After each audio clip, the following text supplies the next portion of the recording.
Oui, bien sûr. Hein. Les arbitres que je vois aujourd'hui sont des arbitres pétris d'expérience. Il faut savoir que Julien Chapelle, c'est un arbitre qui a énormément, si je peux compter, en partant de la boxe jusqu'aujourd'hui, elle a plus de 500 combats son actif, toujours bien réussi, qui a énormément d'expérience, comme tout d'ailleurs dans Polo Mali, et qu'il faut donner vraiment du crédit à l'arbitrage féminin au Cameroun et surtout en Afrique, parce qu'elles font leur chemin, elles sont reconnues déjà mondialement. Et il faut apprécier ça. Il n'y a pas que on fait la promotion déjà au Cameroun. Et ça va très vite. Et ça va très vite.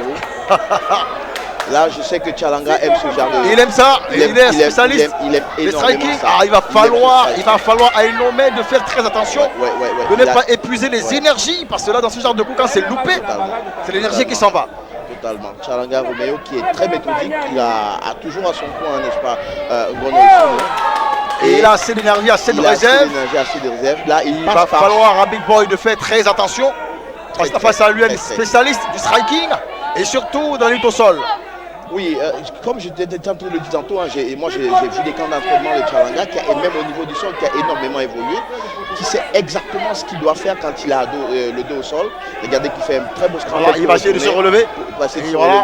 Et là, l'autre est en train de souffler pour le ramener vers la cage. Voilà, et ça passe pas. Et ça passe pas du tout. Et voilà, les camps d'entraînement sont très importants pour ce genre de situation. Voilà. Et vous allez voir que si le premier round, la tempête passe, Onomo va perdre. Ouais. Onomo va perdre si la tempête passe. Parce que Tchalanga, il a résisté, il a compris qu'il faut calmer le jeu.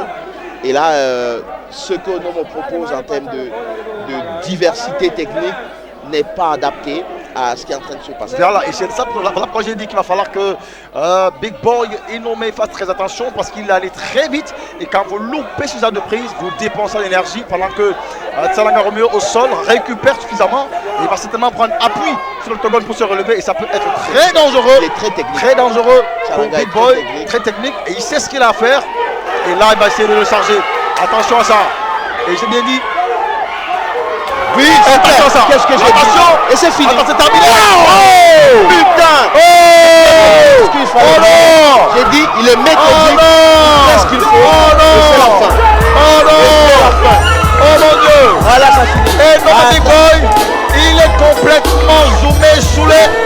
Il est dans les babs. Ah ouais. On a bien dit. Bravo à Tchalanga. On a bien dit. Un seul coup de poing, il est envoyé complètement Big Boy dormir. Il a su venir.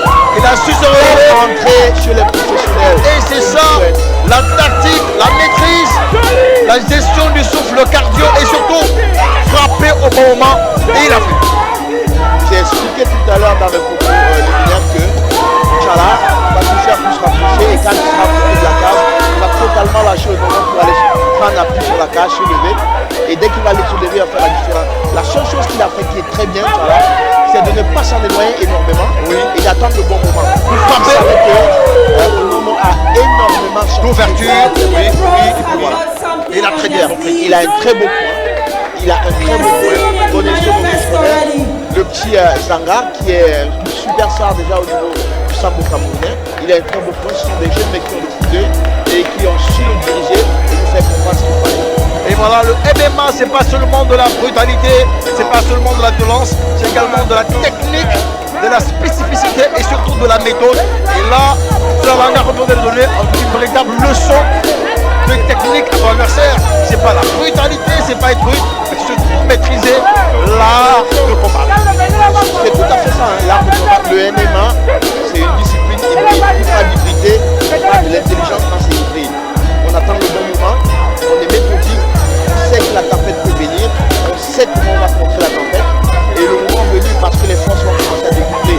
Il a cru qu'il pourtant il a cru là, il a cru que là il maîtrisait le combat, il a cru qu'il pouvait l'asséner et il ne faire attention, il ne fallait pas laisser, là, il ne fallait pas, il bloquait et là, voilà. Et c'est parti. Les mains sont remontées pour totalement bouger, il savait que on n'envoie que les patates, il n'envoie que les patates, il n'a aucun contrôle et là, voilà il a l'impression directement.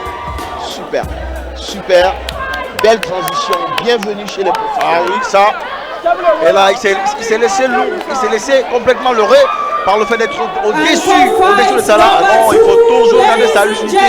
Il faut toujours la garder, l'adversaire.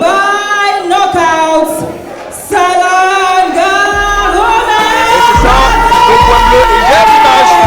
Voilà, Big Boy qui salue, c'est le fair play. Il faut reconnaître la puissance de l'autre.